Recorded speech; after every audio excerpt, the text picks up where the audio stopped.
Listen, I'm going to hit you with some truth you probably don't want to hear. Getting older hits harder than some shots I've taken in the octagon. One day you wake up, you're crushing workouts. You're feeling great.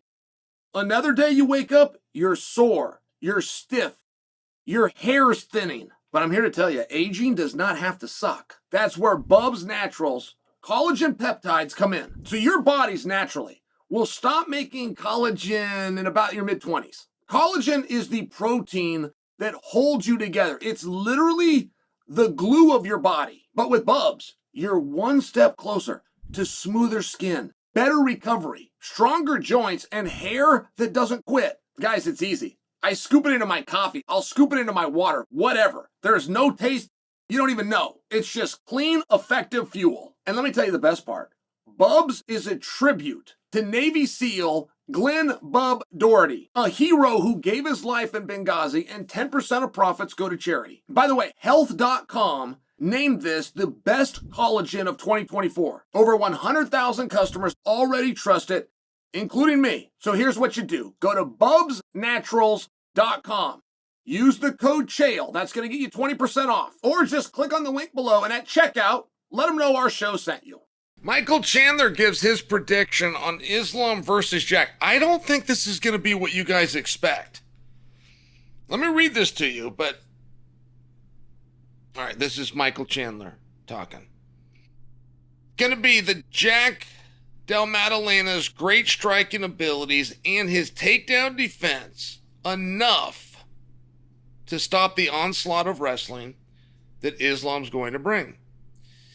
I do think in a stand-up battle against Dustin Poirier, Poirier does hit hard because I've witnessed that and felt it firsthand. How'd we get to Poirier? Did I miss a line here? How'd we get to Poirier? At any rate. But there's no way he hits as hard as Jack. It's going to be interesting. I think Islam is going to get tagged a couple of times.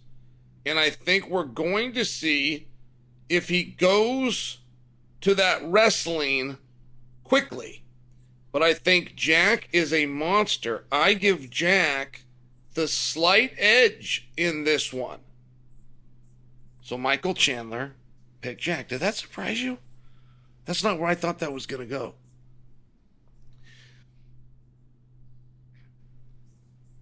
Guys, sometimes when you're trying to beat somebody, you got to watch somebody else. And sometimes when you're trying to beat somebody, one of the greats, it can take about 5 other people to fight them for you to beat them. Let me give you the example. Now, Michael Chandler has given you an extremely basic approach to this fight, which is if it goes to the ground and Islam's on top, Islam's going to beat him. And if it stays on his feet, Jack's big enough and he's got the power. Jack's going to touch him, hurt him, and Jack's going to beat him. But that sounds right.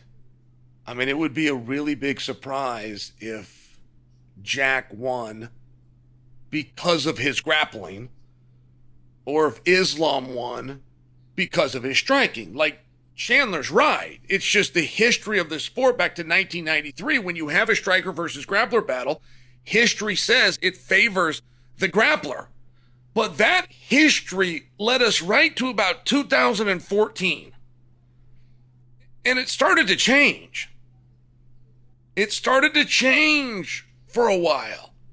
Holly Holmes of the world, Jose Aldo's of the world, Anderson Silva, and I realized he was just a little bit past, but then you pass to the Israel Adesanyas and the Tom Aspinalls and the Alex Pierres, right? Like the dominant striker began getting the edge, and now we're starting to see that blow back just a little bit.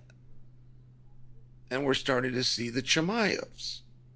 And Islam would certainly count. Perhaps we're going to learn something different Saturday. That's why these boys have to fight next Saturday. And you've got Merab.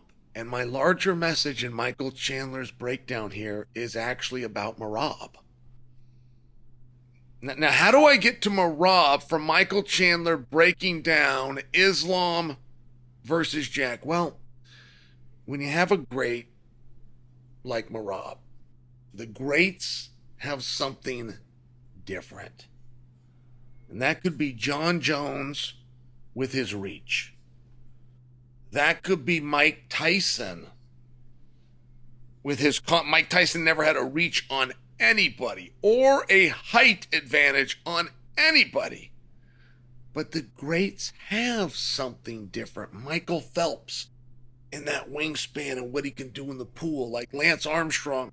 They said he had a mutant lung. They said his lung was a third larger than the average humans. Like the greats have something. So when you're trying to break down Merab, I get Merab out of this whole story. When you're trying to break down Merab, it takes 4 or 5 guys to fight him with 4 or 5 other trainers sitting around with their athletes breaking it down and showing them what to do. Okay, here was some opportunity. That opportunity lasted 8 seconds of a 12-minute fight.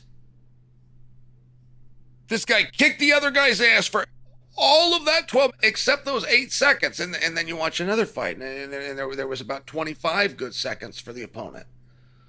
Well, now you got a little over half a minute combined. And then you watch 2 more fights, and you do that same math, and now you got a minute that you can see where there's some problems, where there's been opportunity for other opponents, and you start to get a good idea of forming your own strategy and plan and thinking, hey, I'm pretty good at getting to those same areas.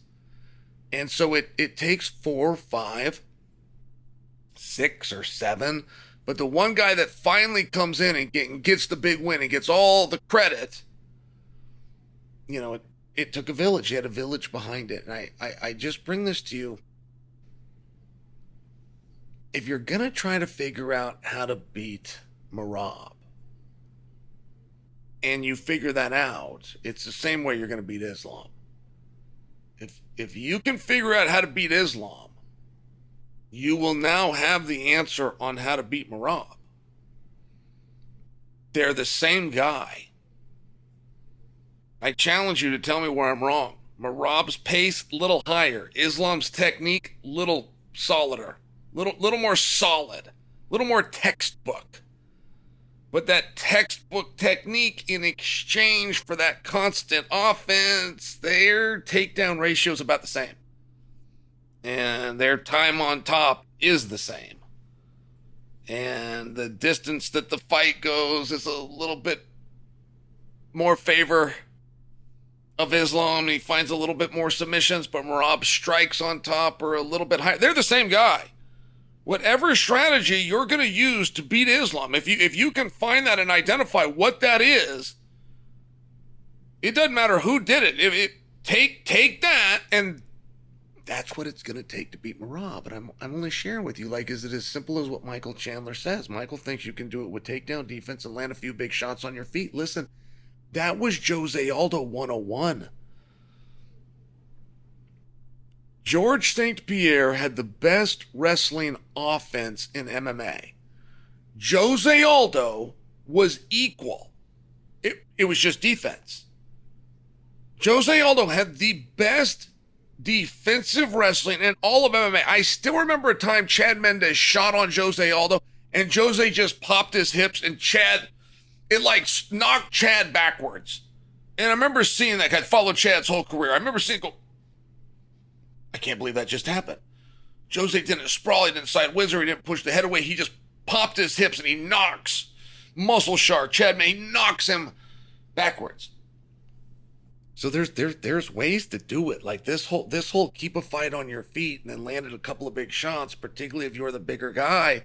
Look, Chandler is the first big name to come out and officially take Jack.